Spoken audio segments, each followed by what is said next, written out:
ನಮಸ್ಕಾರ ವೀಕ್ಷಕರೇ, ಇದು ಕೇವಲ ಒಂದು ಬ್ರೇಕಿಂಗ್ ನ್ಯೂಸ್ ಅಲ್ಲ.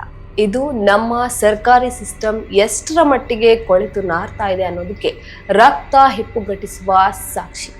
ಬಡತನ, ಅಸಹಾಯಕತೆ, ಶೋಷಣೆ ಅಥವಾ ಇನ್ಯಾವುದೋ ಕೌಟುಂಬಿಕ ಹಿನ್ನೆಲೆಯಿಂದಾಗಿ ಸರ್ಕಾರದ ಆಶ್ರಯ ಬೇಡಿ ಬರುವಂತಹ ಹೆಣ್ಣು ಮಕ್ಕಳನ್ನ ನಮ್ಮ ವ್ಯವಸ್ಥೆ ಹೇಗೆ ನಡೆಸ್ಕೊಳ್ತಾ ಇದೆ ಗೊತ್ತಾ? ಮಹಿಳಾ ಮತ್ತೆ ಮಕ್ಕಳ ಅಭಿವೃದ್ಧಿ ಇಲಾಖೆಯ ಅಧೀನದಲ್ಲಿರುವಂತಹ ಮಹಿಳಾ ಸ್ವೀಕಾರ ಕೇಂದ್ರ ಅನ್ನೋದು ಒಂದು ಸೇಫ್ ಹೌಸ್ ಆಗಿರ್ಬೇಕಾಗಿತ್ತು. ಆದ್ರೆ ಇವತ್ತು ಆ ಕೇಂದ್ರದ ಹಿಂದಿನ ಕತೆ ಕೇಳಿದ್ರೆ ರಕ್ತ ಕುದಿಯುತ್ತೆ, ಕಾಲಡಿಯ ಭೂಮಿ ಕುಸಿಯುತ್ತೆ. ಹೌದು, ನಾವು ಇವತ್ತು ನಿಮ್ಮ ಮುಂದೆ ಇಡ್ತಾ ಇರುವಂತಹ ಈ ವಿಷಯ 2000ದಿಂದ 2018ರವರೆಗೆ ನಡೆದಿದೆ ಎನ್ನಲಾದ ಒಂದು ಬೃಹತ್ ಹಾಗೆ ಭೀಕರ ಹಗರಣ. ಇಲ್ಲಿ ಕೇವಲ ಕೋಟಿ ಕೋಟಿ ಹಣ ಲೂಟಿಯಾಗಿಲ್ಲ, ಬದಲಾಗಿ ಅಮಾಯಕ ಹೆಣ್ಣು ಮಕ್ಕಳ ಜೀವ, ಮಾನ, ಭವಿಷ್ಯ ಮತ್ತೆ ಅಸ್ತಿತ್ವವೇ ಲೂಟಿಯಾಗಿದೆ. ಇದು ಸರ್ಕಾರಿ ಪ್ರಾಯೋಜಿತ ಕ್ರೌರ್ಯದ ಪರಮಾವಧಿ. ಹೌದು, ನೀವು ಸರಿಯಾಗಿ ಕೇಳಿಸಿಕೊಂಡಿದ್ದೀರಿ. ಬರೋಬ್ಬರಿ 1776 ಹೆಣ್ಣು ಮಕ್ಕಳು 2000 ಇಸ್ವಿಯಿಂದ 2018ರವರೆಗೆ ಮಹಿಳಾ ಸ್ವೀಕಾರ ಕೇಂದ್ರದಲ್ಲಿ ದಾಖಲಾದ ಒಟ್ಟು ನಿವಾಸಿಗಳ ಸಂಖ್ಯೆ ಇದು. ಈ 1776 ಹೆಣ್ಣು ಮಕ್ಕಳಿಗೆ ಏನಾಯ್ತು? ಅವರ ಅಧಿಕೃತ ಕಡತಗಳು ಎಲ್ಲಿವೆ? ಅವರು ಈಗ ಎಲ್ಲಿದ್ದಾರೆ? ಈ ಪ್ರಶ್ನೆಗಳಿಗೆ ಉತ್ತರ ಹುಡುಕ್ತಾ ಹೋದ್ರೆ ಸಿಗೋದು ಬರೀ ಸುಳ್ಳು, ವಂಚನೆ ಮತ್ತೆ ಉನ್ನತ ಅಧಿಕಾರಿಗಳ ದರ್ಪ. ರಾಜ್ಯ ಸರ್ವಶಕ್ತಿ ಸಮಿತಿ ಎಂಬ ಸಂಘಟನೆಯು ಲೋಕಾಯುಕ್ತಕ್ಕೆ ನೀಡಿರುವಂತಹ ದೂರು ಇದೀಗ ಇಡೀ ರಾಜ್ಯವನ್ನ ಬೆಚ್ಚಿ ಬೀಳಿಸಿದೆ. ಈ ದೂರಿನಲ್ಲಿ ಉಲ್ಲೇಖವಾಗಿರುವಂತಹ ಒಂದೊಂದು ಅಂಶಗಳು ಕೂಡ ಕ್ರಿಮಿನಲ್ ಸ್ವರೂಪದ್ದಾಗಿದೆ. ನಿಮ್ಮೆಲ್ಲರ ತೆರಿಗೆ ಹಣದಲ್ಲಿ ನಡೀತಾ ಇರುವಂತಹ ಒಂದು ಸರ್ಕಾರಿ ಇಲಾಖೆಯ ಕರಾಳ ಮುಖವನ್ನ ನಾವಿಂದು ಒಂದೊಂದಾಗಿ ಬಿಡಿಸಿ ಇಡ್ತಾ ಇದ್ದೇವೆ. ದಯವಿಟ್ಟು ಗಮನವಿಟ್ಟು ಕೇಳಿ. Welcome to people TV. ನಾನು ಅಂಜನಿ. ಈ ಹಗರಣದ ಅತಿ ದೊಡ್ಡ ಮತ್ತೆ ಶಾಕಿಂಗ್ ವಿಚಾರ ಏನಪ್ಪಾ ಅಂತಂದ್ರೆ, ಇದು ಕೇವಲ ಯಾವುದೋ ಕೆಳ ಹಂತದ ಸಿಬ್ಬಂದಿ ಮಾಡಿರುವಂತಹ ಸಣ್ಣ ಪುಟ್ಟ ತಪ್ಪಲ್ಲ. ಇಲ್ಲಿ ನೇರವಾಗಿ ಕೇಳಿ ಬರ್ತಾ ಇರುವಂತಹ ಹೆಸರುಗಳು ನಮ್ಮ ರಾಜ್ಯದ ಆಡಳಿತ ಯಂತ್ರವನ್ನ ಮುನ್ನಡೆಸ್ತಾ ಇರುವಂತಹ ಅತ್ಯುನ್ನತ ಹುದ್ದೆಗಳಲ್ಲಿರುವಂತಹ IAS ಅಧಿಕಾರಿಗಳದ್ದು. ಮಹಿಳಾ ಸ್ವೀಕಾರ ಕೇಂದ್ರದಲ್ಲಿದ್ದಂತಹ ಬಡ ಮತ್ತೆ ಅನಾಥ ಹೆಣ್ಣು ಮಕ್ಕಳನ್ನ ಮನೆ ಕೆಲಸದ ನೆಪದಲ್ಲಿ ಈ IAS ಅಧಿಕಾರಿಗಳ ಮನೆಗಳಿಗೆ ಕಳಿಸಲಾಗಿದೆ. ಸರ್ಕಾರಿ ನಿಯಮಗಳ ಪ್ರಕಾರ ಆಶ್ರಯದಲ್ಲಿರುವಂತಹ ಹೆಣ್ಣು ಮಕ್ಕಳ ಪುನರ್ವಸತಿ ಮಾಡಬೇಕೇ ವಿನಃ ಅವರನ್ನ ಅಧಿಕಾರಿಗಳ ಮನೆಗಳಲ್ಲಿ ಜೀತಕ್ಕಿಡುವಂತಿಲ್ಲ. ಆದ್ರೆ ಇಲ್ಲಿ ಎಲ್ಲಾ ನಿಯಮಗಳನ್ನ ಗಾಳಿಗೆ ತೂರಿ ಈ ಹೆಣ್ಣು ಮಕ್ಕಳನ್ನ ಅಧಿಕಾರಿಗಳ ಮನೆಗೆ ಸಪ್ಲೈ ಮಾಡಲಾಗಿದೆ. ಇದಕ್ಕೇನಾದ್ರೂ ಅಧಿಕೃತ ದಾಖಲೆಗಳಿದೆಯಾ? ಖಂಡಿತ ಇಲ್ಲ. ಕೇವಲ ಬಾಯಿ ಮಾತಿನಲ್ಲಿ ಅಥವಾ ಅನಧಿಕೃತ ಚೀಟಿಗಳ ಮೂಲಕ ಈ ಹುಡುಗಿಯರ ನಿಯೋಜನೆ ನಡೆದಿದೆ ಎಂಬ ಗಂಭೀರ ಆರೋಪ ಲೋಕಾಯುಕ್ತದ ದೂರಿನಲ್ಲಿ ಎದ್ದು ಕಾಣ್ತಾ ಇದೆ. ಸರಿ, ಅಧಿಕಾರಿಗಳ ಮನೆಗೆ ಮನೆ ಕೆಲಸಕ್ಕೆ ಹೋದ್ರು ಅಂತಾನೆ ಇಟ್ಕೊಳ್ಳೋಣ. ಅಲ್ಲಿಂದ ಅವರು ಕೇಂದ್ರಕ್ಕೆ ವಾಪಸ್ ಬಂದ್ರ? ಇಲ್ಲ. ಹಾಗಾದ್ರೆ ಅವರು ಎಲ್ಲಿ ಹೋದ್ರು? ಈ ಬಗ್ಗೆ ಜಾಗೃತ ನಾಗರಿಕರು ಮಾಹಿತಿ ಹಕ್ಕು ಕಾಯ್ದೆ ಅಂದ್ರೆ RTI ಅಡಿಯಲ್ಲಿ ಮಾಹಿತಿ ಕೇಳಿದ್ರೆ ಅಧಿಕಾರಿಗಳು ಕೊಡುವ ಉತ್ತರ ಏನು ಗೊತ್ತಾ? ಆ ಕಡತಗಳು ಇರೋದಿಲ್ಲ ಎಂಬ ಒಂದೇ ಒಂದು ಸಾಲಿನ ಉಡಾಫಿಯ ಶರ. ಯೋಚನೆ ಮಾಡಿ, 1776 ಜೀವಗಳು ಸರ್ಕಾರಿ ದಾಖಲೆಗಳಲ್ಲಿ ಇವೆ. ಆದ್ರೆ ಅವರು ಎಲ್ಲಿದ್ದಾರೆ, ಏನಾಗಿದ್ದಾರೆ ಅನ್ನುವಂತಹ ಕನಿಷ್ಠ ಮಾಹಿತಿಯು ಸ್ವೀಕಾರ ಕೇಂದ್ರದ ಬಳಿ ಇಲ್ಲ. ಕಡತಗಳ ನಿರ್ವಹಣೆ ಮತ್ತೆ ಈ ಹೆಣ್ಣು ಮಕ್ಕಳ ಚಲನವಲನದ ಸಂಪೂರ್ಣ ಜವಾಬ್ದಾರಿ ಹೊತ್ತಿರುವಂತಹ ಸಿಬ್ಬಂದಿಯೇ ಈ ಕಡತಗಳನ್ನ ಉದ್ದೇಶಪೂರ್ವಕವಾಗಿ ನಾಶ ಮಾಡಿದ್ದಾರೆ ಅಂತ ದೂರಿನಲ್ಲಿ ಸ್ಪಷ್ಟವಾಗಿ ವಿವರಿಸಲಾಗಿದೆ. ತನಿಖೆ ಆದ್ರೆ ಎಲ್ಲಿ ತಮ್ಮ ಅಸಲಿಯತ್ತು ಬಯಲಾಗುತ್ತೋ ಎಂಬ ಭಯದಿಂದ ಸಾಕ್ಷ್ಯ ನಾಶ ಮಾಡುವಂತಹ ದೊಡ್ಡ ಮಟ್ಟದ ಕ್ರಿಮಿನಲ್ ಷಡ್ಯಂತ್ರ ಇಲ್ಲಿ ನಡೆದಿದೆ. ಸ್ನೇಹಿತರೆ, ಇಲ್ಲಿರುವಂತಹ ಇನ್ನೊಂದು ಪ್ರಮುಖ ಆರ್ಥಿಕ ಶೋಷಣೆಯ ಆಯಾಮವನ್ನ ಗಮನಿಸಿ. ಇಲಾಖೆಯ ಸ್ಪಷ್ಟ ನಿಯಮಗಳ ಪ್ರಕಾರ ಮಹಿಳಾ ಸ್ವೀಕಾರ ಕೇಂದ್ರದಿಂದ ಯಾರಾದ್ರೂ ಕೆಲಸಕ್ಕೆ ನಿಯೋಜನೆ ಕೊಟ್ರೆ ಅವರ ದುಡಿಮೆಯ ಹಣವನ್ನ ಕಡ್ಡಾಯವಾಗಿ ಅವರದ್ದೇ ಹೆಸರಿನಲ್ಲಿ ಬ್ಯಾಂಕ್ ಖಾತೆಯನ್ನ ತೆಗೆದು ಅದಕ್ಕೆ ಜಮಾ ಮಾಡಬೇಕು. ಅವರು ಆಶ್ರಯ ಕೇಂದ್ರದಿಂದ ಬಿಡುಗಡೆಯಾಗಿ ಸಮಾಜದಲ್ಲಿ ಹೊಸ ಜೀವನ ಕಟ್ಟಿಕೊಳ್ಳುವಾಗ ಆ ಹಣ ಅವರಿಗೆ ಆಸ್ತಿಯಾಗಬೇಕು ಅನ್ನೋದು ಇದರ ಹಿಂದಿನ ಆಶಯ. ಆದ್ರೆ ಈ 1776 ಮಕ್ಕಳ ಪ್ರಕರಣದಲ್ಲಿ ಏನಾಗಿದೆ? ಇವರು IAS ಅಧಿಕಾರಿಗಳ ಮನೆಗಳಲ್ಲಿ ಹಗಲು ರಾತ್ರಿ ಬೆವರು ಸುರಿಸಿ ದುಡಿದಿದ್ದಾರೆ.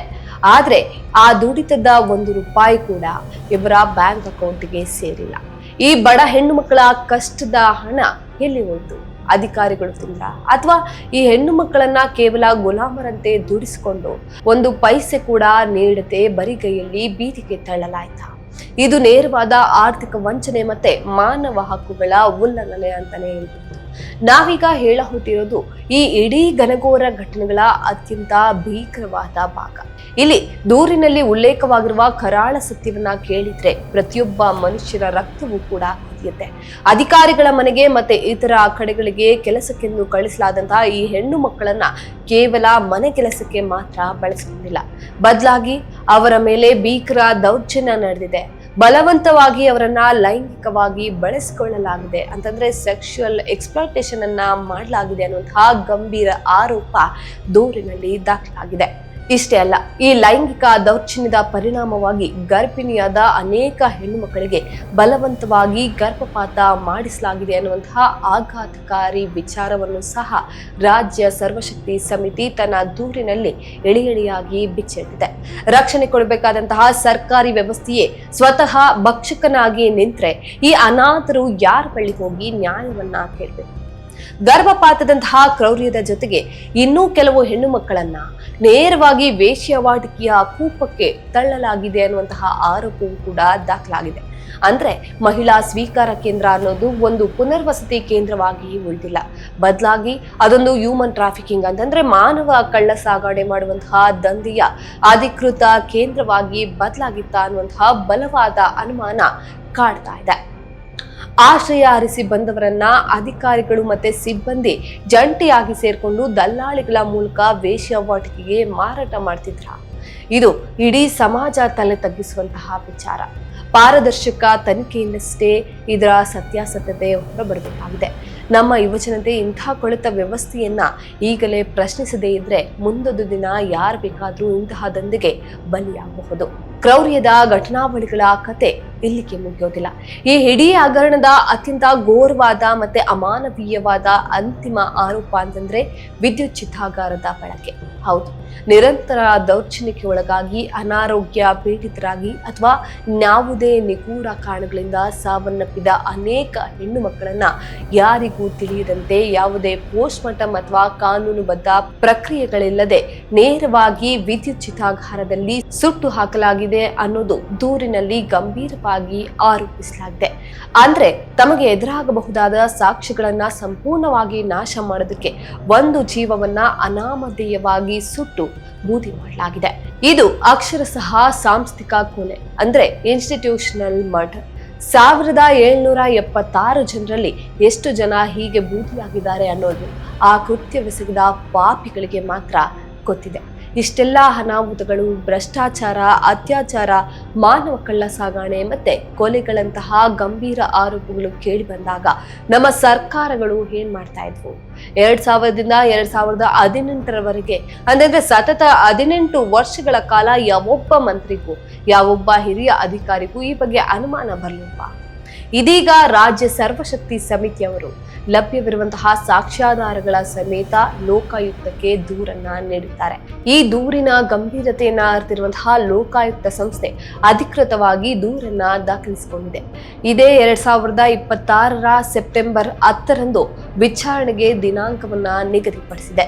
ಲೋಕಾಯುಕ್ತರ ಈ ತ್ವರಿತ ಹೆಜ್ಜೆ ಕೊಂಚ ಭರವಸೆ ಮೂಡಿಸಿದ್ರು ಸಹ ಎದುರಾಳಿಗಳು ಅತ್ಯಂತ ಪ್ರಭಾವಿ IAS ಅಧಿಕಾರಿಗಳು ಮತ್ತೆ ಸಿಸ್ಟಮ್ ಅನ್ನ ತಮ್ಮ ಕಪಿಮುಷ್ಟಿಯಲ್ಲಿ ಇಟ್ಕೊಂಡಿರುವಂತಹ ನಾಯಕರು ಅನ್ನೋದನ್ನ ನಾವೆಲ್ಲ ಮರೆಯುವಂತೆ ಇಲ್ಲ. ಸ್ನೇಹಿತರೆ, ಇವತ್ತು ನೀವೆಲ್ಲ ಸೋಷಿಯಲ್ ಮೀಡಿಯಾದಲ್ಲಿ ಚಿಕ್ಕ ಪುಟ್ಟ ವಿಚಾರಗಳನ್ನ ಟ್ರೆಂಡ್ ಮಾಡ್ತೇವೆ, ಸ್ಟೇಟಸ್ ಹಾಕೊಳ್ತೇವೆ, ಗಂಟೆಗಟ್ಟಲೆ ಚರ್ಚೆ ಮಾಡ್ತೇವೆ. ಆದ್ರೆ 1776 ಜೀವಿಗಳ ಜೊತೆ ಚೆಲ್ಲಾಟವಾಡಿ ಅವರನ್ನ ವೇಶ್ಯಾವಾಟಿಕೆಗೆ ತಳ್ಳಿ ಗರ್ಭಪಾತ ಮಾಡಿಸಿ ಕೊನೆಗೆ ವಿದ್ಯುತ್ ಚಿತಾಗಾರದಲ್ಲಿ ಸುಟ್ಟು ಹಾಕಿರುವಂತಹ ಈ ಅಮಾನವೀಯ ಘಟನೆಯ ಬಗ್ಗೆ ನಾವು ದನಿ ಎತ್ತದೆ ಹೋದ್ರೆ ನಾವು ಮನುಷ್ಯರಾಗಿ ಹುಟ್ಟಿದಕ್ಕೆ ಅರ್ಥವಿಲ್ಲ. ಇದು ಒಂದು ಗಂಭೀರ ಎಚ್ಚರಿಕೆ. ಈ ಲೋಕಾಯುಕ್ತ ವಿಚಾರಣೆ 2026ರ ಸೆಪ್ಟೆಂಬರ್ 10ರಂದು ಏನಾಗಲಿದೆ? ಈ ಭ್ರಷ್ಟ IAS ಅಧಿಕಾರಿಗಳ ಮುಖವಾಡ ಕಳ್ಚುತ್ತಾ? ನಾಶವಾಗಿರುವಂತಹ ಕಡತಗಳ ಹಿಂದಿನ ಸತ್ಯ ಹೊರಬರುತ್ತಾ? ಇವೆಲ್ಲವನ್ನ ನಾವು ನಿರಂತರವಾಗಿ ಫಾಲೋ ಮಾಡ್ತೇವೆ. ವ್ಯವಸ್ಥೆಯ ವಿರುದ್ಧದ ಈ ಹೋರಾಟದಲ್ಲಿ ನೀವು ಕೂಡ ಜೊತೆಯಾಗಿರಿ. ಪ್ರಶ್ನೆ ಮಾಡೋದನ್ನ ನಿಲ್ಲಿಸಬೇಡಿ. ಸತ್ಯ ಹೊರಬರೋವರೆಗೆ ನೊಂದ ಆ ಜೀವಗಳಿಗೆ ನ್ಯಾಯ ಸಿಗುವವರೆಗೆ ಪ್ರಶ್ನೆ ಮಾಡ್ತಾನೆ ಇರಿ. ಇದು ನಿಮ್ಮೆಲ್ಲರ ಜವಾಬ್ದಾರಿ. ಜಾಗೃತರಾಗಿರಿ, ಎಚ್ಚರದಿಂದಿರಿ ಅಂತ ಹೇಳ್ತಾ ಇವತ್ತಿನ ಈ ವಿಡಿಯೋವನ್ನ ಮುಗಿಸ್ತಾ ಇದ್ದೇನೆ. ನಮಸ್ಕಾರ.